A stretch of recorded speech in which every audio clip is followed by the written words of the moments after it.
Hey guys, it's Rob Dabney here with ADV Pulse, and we're here in the mountains of Southern California where we've been testing the new 2021 Yamaha Tenere 700.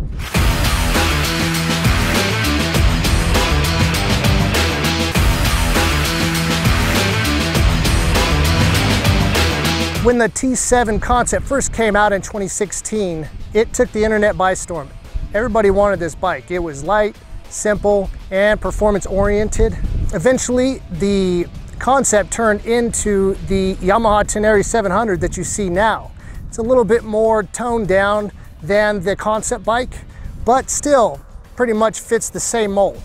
So what you get with this bike is a 689cc parallel twin with a 270-degree crank. And that 270-degree crank makes it sound amazing.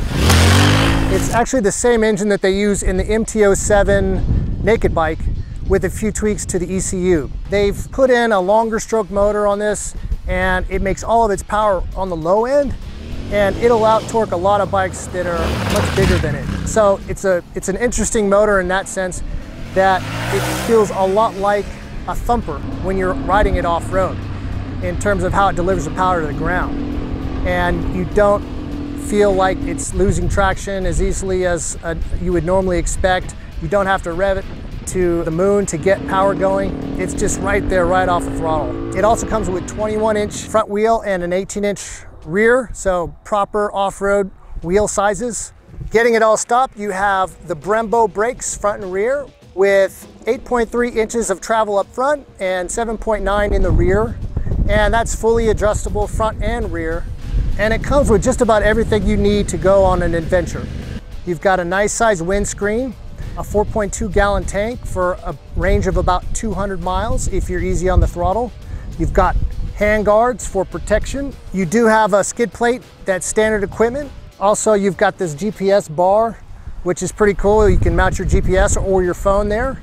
And it comes with a 12-volt outlet so you can keep all your electronics charged.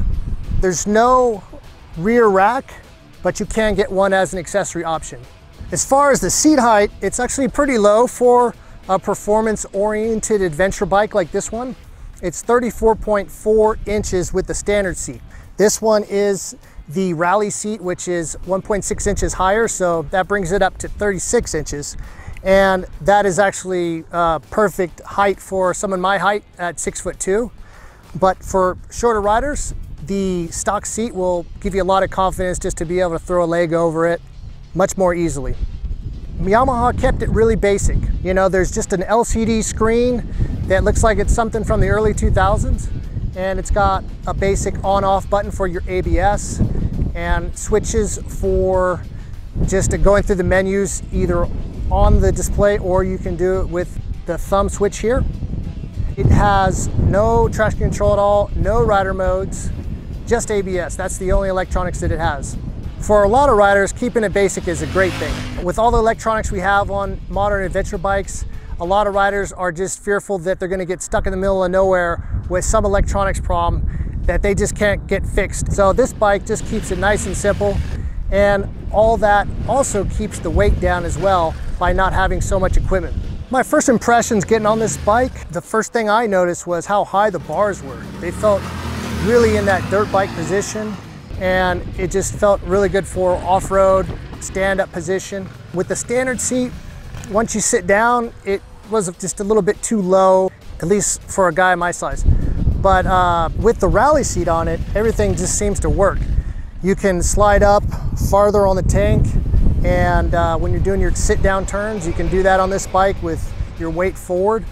The high seat also allows you to stand up with a shorter distance, and it just less work on your legs throughout the day. So having a tall seat on this is a must for taller riders. Once we got the bike off-road, the first thing you notice also is the motor is so tractable. It just grips, and there's tons of just low-end torque on it. It's just a nice, smooth power band that doesn't have any surprises in it. And it's pretty hard to get it to kick out. Every once in a while, you know, if you get a soft spot, it'll kick out on you, and you don't have that traction control there to be a safety net. So some more novice riders might be a little concerned about that. But if you're a more experienced rider and you've got a smooth throttle hand, you're never going to really miss the traction control. As far as how the bike handles on the trail, it's got a very light feel to the steering, and you can just flick this thing around and easily change lines mid-turn. It's got a lot of control. It just feels like a nice light dirt bike most of the time, and you just can really enjoy riding this bike without feeling intimidated in more technical terrain. It actually carries the weight up high, and that's a little different philosophy than a lot of adventure bikes have these days, where they try to keep the weight low for low speed stability.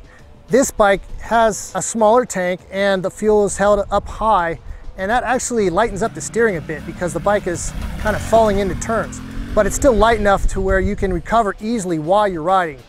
Although you do notice it when you try and do a U-turn on the trail, or if you slow down a bit, that the bike wants to kind of tip over.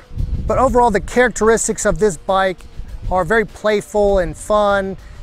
Like I said, you can change lines easily, and it's got a rear weight bias that allows it to get the front end up if you need to, and you can also kind of kick it out and slide it around when you want it to. So it's a fun feel to it, and it's just a joy to ride. As far as the suspension, it's very plush, and when you're going over those smaller rocks, you can barely feel them. It just absorbs them, and you can just kind of fly through that choppy stuff. But if you do get into the more mid-sized rocks, it does start to have a few limitations in the suspension. And I noticed when I would hit sort of a bigger, bulgier rock or sort of a sharp edge rock, you would feel a clunk in the fork. With the suspension, it feels like they, put a little bit too soft of a spring in it for more aggressive riding. And maybe they did skimp a little bit on the components. So you do feel that a bit when you start to push the limits on this bike on a rougher trail. And that doesn't mean you can't go fast on this bike. It's just, you're gonna notice it when you're pushing it too hard. But if you're riding fast and smooth on most trails, and you're just kind of like cutting through smaller whoops and rocks and finding clean lines, you're not gonna have that problem. With the suspension travel on this bike, it's not the highest in the category. And if you're going through rocky terrain or woods, you do start to notice that the skid plate will bottom out. So it's probably a good idea to get an aftermarket skid plate for this, or they actually have one as a factory option. One of the coolest things about this bike is just riding it in the single track. It's where it really shines. When you're crushing through those turns and just going through those switchbacks, it feels a lot like you're on a dirt bike. Overall, it just handles so well, and the steering is nice and light, and it's just very maneuverable for an adventure bike. One of the drawbacks I did notice off-road is going down steep descents. The rear brake doesn't have a whole lot of feel, and when you have the ABS off, it definitely has a bit of chatter going down steep descents, and it's hard to kind of get a feel for the traction. And that's one thing to keep in mind. The ABS system on this is really something you want to turn off when you get off-road. It's a more basic system that's really designed to be an on-road ABS system. So as soon as you get in the dirt, hit that button for 3 seconds and it'll go off. As far as braking force in the dirt, it's a little bit lack of feel in the rear, and the front brakes though, they've got good grip. It's a little bit mushy, not a whole lot of grabbiness, but I think that's actually a good thing in the dirt. Now on the highway, this thing is really just dead smooth. You might expect a small CC bike like this to be a little bit, vibey, but it wasn't at all. And it's dead smooth, even if you drop it down into 5th gear and go 70 miles an hour. I even tried dropping it down into 4th gear around 65 miles an hour, and it was still smooth, even when the revs were very hot. So it's really good for long distance. I didn't feel much vibration in the pegs either, so great for that. And you've got a nice windscreen as well. It looks small, but it shoots the air pretty much over my head and around my shoulders, and I'm a pretty big guy. So yeah, excellent windscreen, nice smooth motor, and the Rally tall seat is nice and cushy. So you could take this on a nice long ride. And if you do need to pass a truck or a line of cars, there's plenty of power here to get by the cars. It's not super bike power. You're not gonna be doing 4th gear wheelies on this, but it is plenty of power to get past cars and do anything you need to do on the highway. As far as the brakes on the street, there's not a lot of feel to them. So, you know, for high performance riding on the twisties, it's definitely not a sport bike style brake. You know, they don't have a lot of bite to them. But actually it was kind of a surprise for me riding it on the street, because I thought it was really just gonna be sort of a big supermoto style bike, but it does actually handle very well on the street. And that same light flickability, you can just lean this thing over and, you know, get on the throttle, and it's got plenty of traction there. I did kick out the rear end a couple times when I got a little too aggressive on the throttle, but that was rare. So, you know, even with the traction control off there, it's not like a thing that you have to have with this bike if you're more of an experienced rider with a throttle hand that's not too jerky there. So fun bike to ride on the street in the twisties. And for the first time I was really revving it out, and there's so much more power there in the power band. I think it goes up to 12,000 RPMs or something like that. So that was a surprise, because off-road, it never really got more than like 5,000 RPMs most of the time. It's just kind of putting along. But on the street, you know, going through the turns and accelerating out of the turns, it just really comes alive, and it's a lot of fun just revving this motor out as well. So my overall impression of this bike after riding it for several days is that it's a lot of bike for the money. At $9,999, you can't touch it.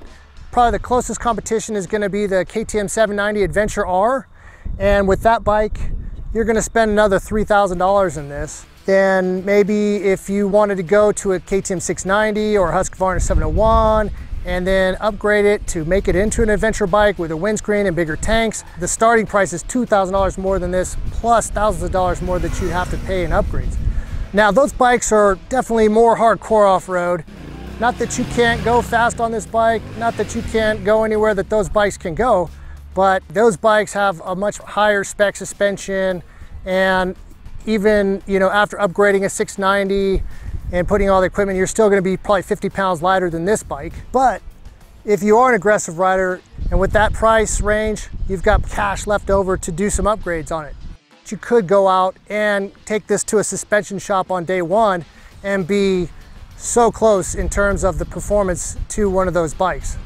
Originally, the concept was really more of a rally bike than this, so I think there's probably a lot of potential if you did an upgrade and added more suspension travel. I'm sure that this chassis is capable of it.